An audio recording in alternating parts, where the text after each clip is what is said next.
So let's be very clear, it's not a matter of nuclear versus renewable conversation.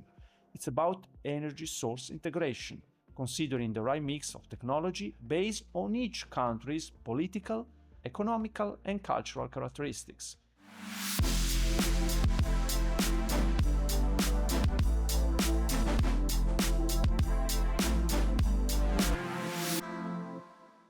Hi Ezio, great to see you.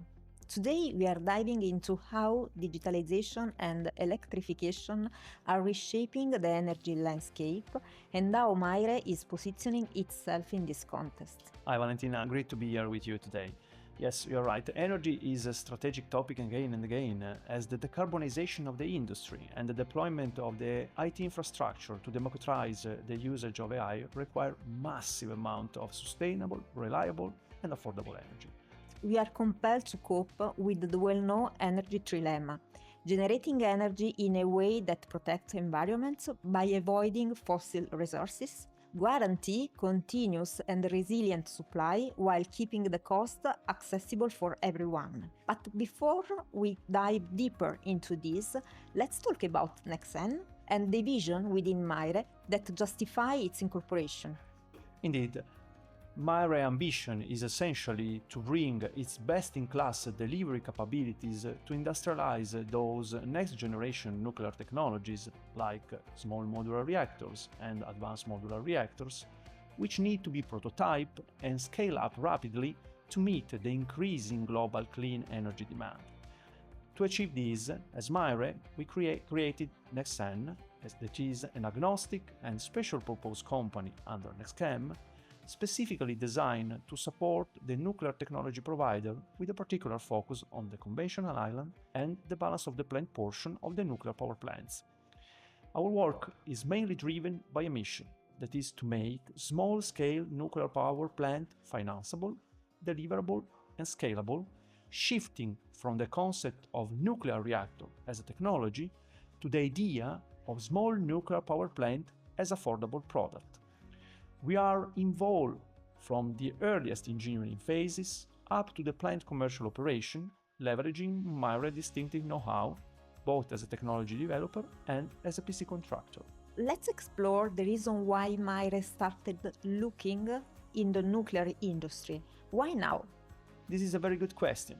Today, there are two main driving forces reshaping completely the energy industry. On one side, there is the deployment of artificial intelligence as a commodity that is drastically increasing the demand of electricity and cooling capacity to support the data center that serve as a physical backbone, enabling the integration of AI in our daily life. On the other side, the electrification of the hard-to-abate industries and mobility, which is accelerating the shift away from fossil fuel toward low-carbon energy sources like renewables. Indeed, the energy consumption of the data centers is a clear example of the first force you mentioned. Today, they consume roughly 400 terawatt-hours per year globally, slightly more than Italy's annual electricity consumption. And according to the International Energy Agency, this demand is expected to more than double by 2030. Reaching level roughly equivalent to Japan's total electricity consumption.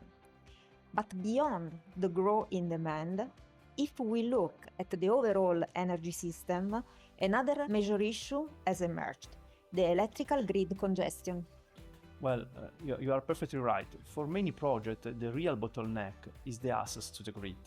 Even though transmission system operators are planning to invest massive amount of money to reinforce the electrical infrastructure, the system is really congested, especially in those areas where we have high energy demand.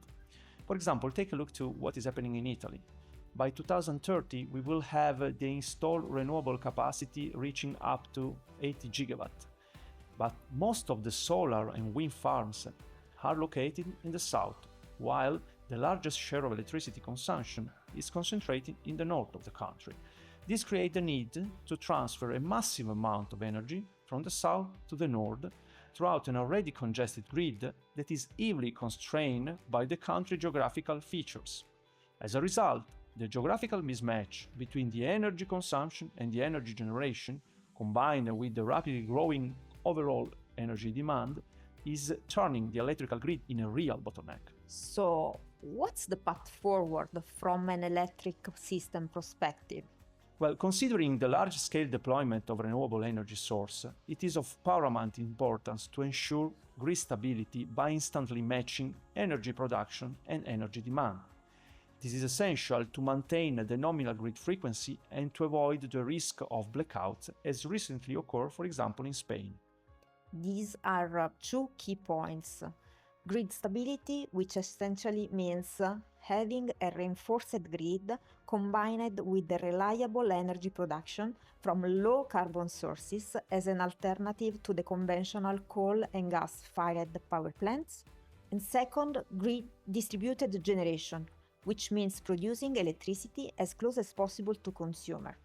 And SMR and AMR can meet this need because they deliver secure and sustainable energy and can be deployed on site or near to site thanks to their advanced passive safety features, which allow plants to be located close to the industrial users. But how does new nuclear address also affordability challenge? Well, if you refer to the conventional larger nuclear power plant, essentially time and cost have historically been the main challenge from the financing perspective. Thanks to their standard design and the modularized construction approach, SMR and MR-based projects aim to be delivered within the original timeline and original budget.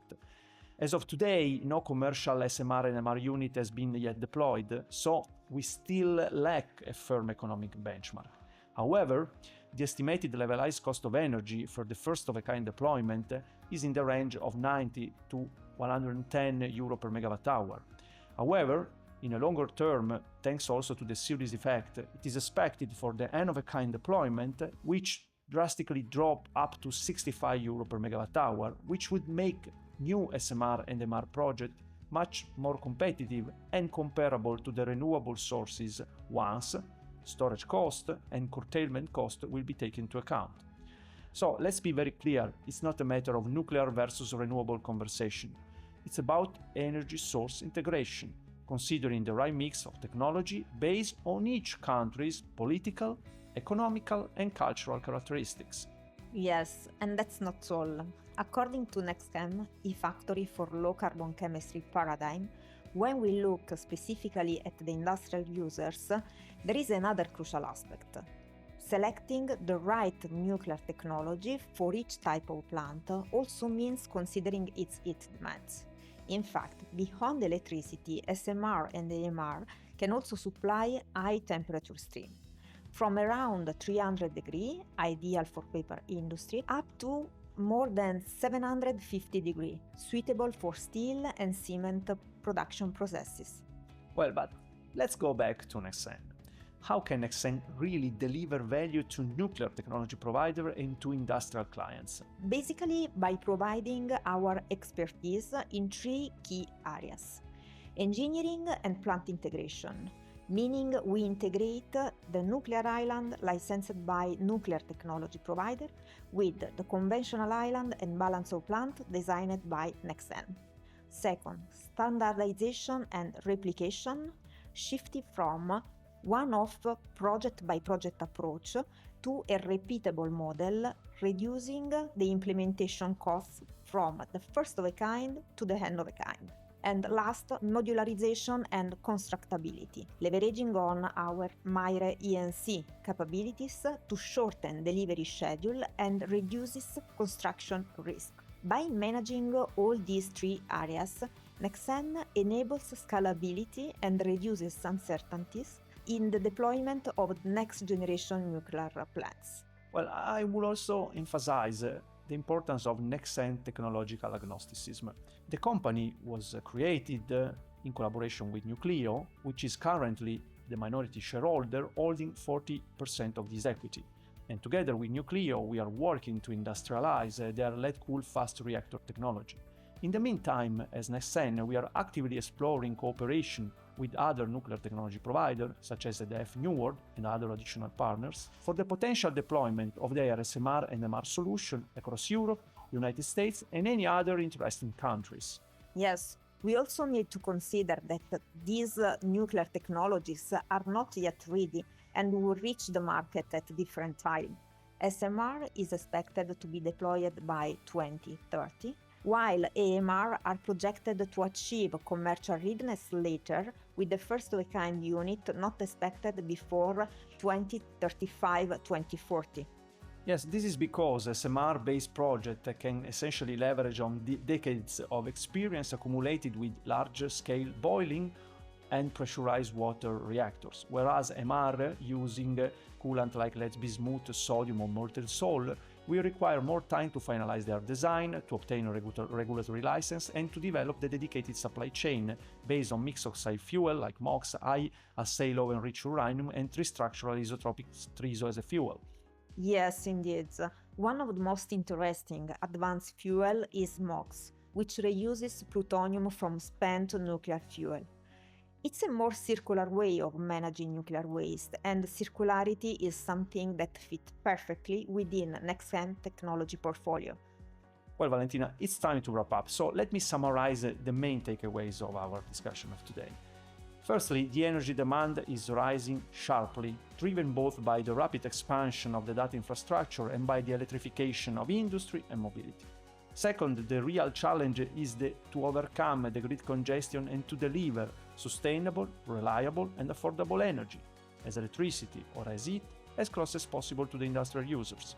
So, as Nextchem, we are already industrializing the energy transition paradigm, as we are bringing the MAIRE technology development and project execution capability to the nuclear technology provider who are willing to provide scalable, reliable, replicable and bankable projects. I hope we have given everyone a clear picture of what is coming. Thank you, Ezio. Thank you, Valentina.